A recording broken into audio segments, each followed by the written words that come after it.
नमस्कार दोस्तों, आज के इस वीडियो में हम बात करेंगे एंटीबायोटिक के बारे में।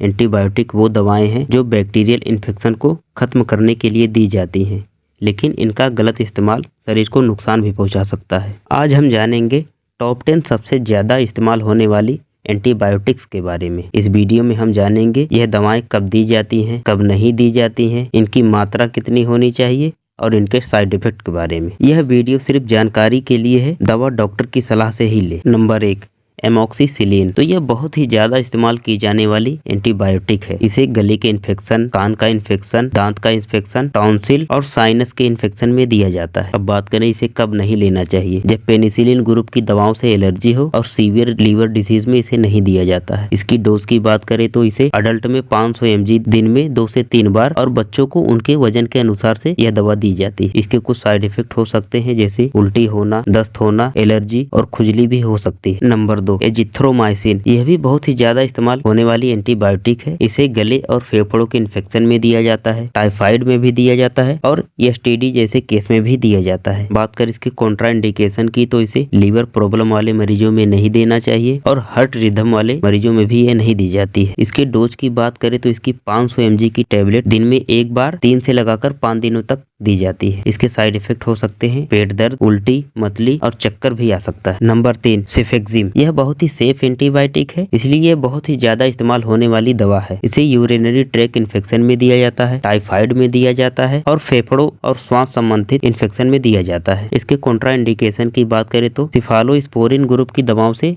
जिन्हें एलर्जी है उन्हें यह दवा नहीं दी जाती है। इसके डोज की बात करें तो इसकी 200 mg की टेबलेट दिन में 2 बार दी जाती है। इसके भी कुछ साइड इफेक्ट हो सकते हैं, जैसे लूज मोशन, पेट दर्द होना और स्किन रैशेस हो सकते हैं। Number 4, ciprofloxacin. इसके यूज की बात करें तो इसे यूरिन इन्फेक्शन में दिया जाता है, डायरिया में दिया जाता है और टाइफाइड में भी दिया जाता है। इसके कॉन्ट्राइंडिकेशन की बात करें तो इसे प्रेगनेंसी में नहीं देना चाहिए और बच्चों में बिना डॉक्टर की सलाह के भी नहीं देना चाहिए। अब जान लेते हैं इसके डोज के बारे में। इसकी 500 mg की टेबलेट दिन में 2 बार दी जाती है। इसके कुछ साइड इफेक्ट है, जैसे मसल पेन और चक्कर आना। Number 5, doxycycline. इसे एक्ने, चेस्ट इन्फेक्शन और एसटीडी में दिया जाता है। इसका कॉन्ट्राइंडिकेशन है, इसे प्रेगनेंसी और 8 साल से कम उम्र के बच्चों में नहीं दिया जाता। इसके डोज के बारे में जान लेते हैं। इसे 100 mg दिन में 2 बार दिया जाता है। इसके कुछ साइड इफेक्ट हैं, जैसे सनलाइट से एलर्जी और पेट में जलन भी हो सकती है। Number 6, metronidazole. इसे एमोबियासिस, डायरिया और दांतों के इन्फेक्शन में दिया जाता है। इसके कॉन्ट्राइंडिकेशन की बात करें तो इसे अल्कोहल के साथ नहीं लेना चाहिए। अब जान लेते हैं इसके डोज के बारे में। इसकी 400 mg की टेबलेट दिन में 2 या 3 बार दी जाती है। इसके साइड इफेक्ट है, मुंह का स्वाद खराब होना, उल्टी और चक्कर आ सकता है। Number 7, levofloxacin. इसे निमोनिया, साइनस इन्फेक्शन और यूरिनरी ट्रैक इन्फेक्शन में दिया जाता है। इसका कॉन्ट्राइंडिकेशन है, इसे प्रेगनेंसी में नहीं देना चाहिए और हार्ट प्रॉब्लम वाले मरीजों में भी नहीं दिया जाता। इसकी 500 mg की टेबलेट दिन में 1 बार दी जाती है। इसका साइड इफेक्ट है, मसल में वीकनेस और इंसोम्निया। Number 8, clindamycin. इसे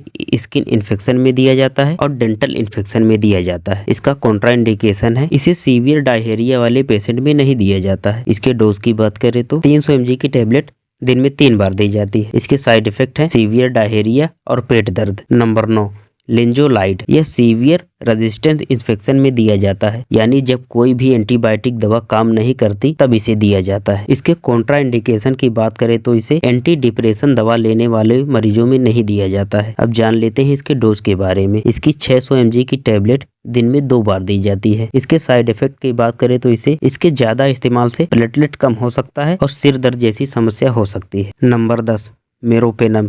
यह आईसीयू और हॉस्पिटल में यूज होने वाली हाई क्लास एंटीबायोटिक है। इसे बहुत ही सीवियर इन्फेक्शन में दिया जाता है। इसके कॉन्ट्राइंडिकेशन की बात करें तो इसे सिर्फ और सिर्फ हॉस्पिटल में ही यूज किया जाता है। हॉस्पिटल से बाहर इसका यूज कभी नहीं करना चाहिए। इसके डोज की बात करें तो इसका डोज सिर्फ डॉक्टर ही तय करते हैं, क्योंकि इसके बहुत ही गंभीर साइड इफेक्ट हैं, जैसे एलर्जिक रिएक्शन और मिर्गी के दौरे भी आ सकते हैं। अब जान लेते हैं एंटीबायोटिक से जुड़ी कुछ सावधानियां। वायरल फीवर में एंटीबायोटिक नहीं लेनी चाहिए और बिना डॉक्टर की सलाह से कभी भी दवा ना ले। एंटीबायोटिक का कोर्स कभी अधूरा ना छोड़े। गलत इस्तेमाल से एंटीबायोटिक रेजिस्टेंस हो जाता है, जिससे दवाएं बेअसर हो जाती हैं। तो दोस्तों, एंटीबायोटिक जीवन बचाने वाली दवाएं हैं, लेकिन सही समय, सही मात्रा और सही सलाह बहुत जरूरी है। अगर वीडियो पसंद आया तो वीडियो को लाइक करें, शेयर करें और चैनल को सब्सक्राइब करें।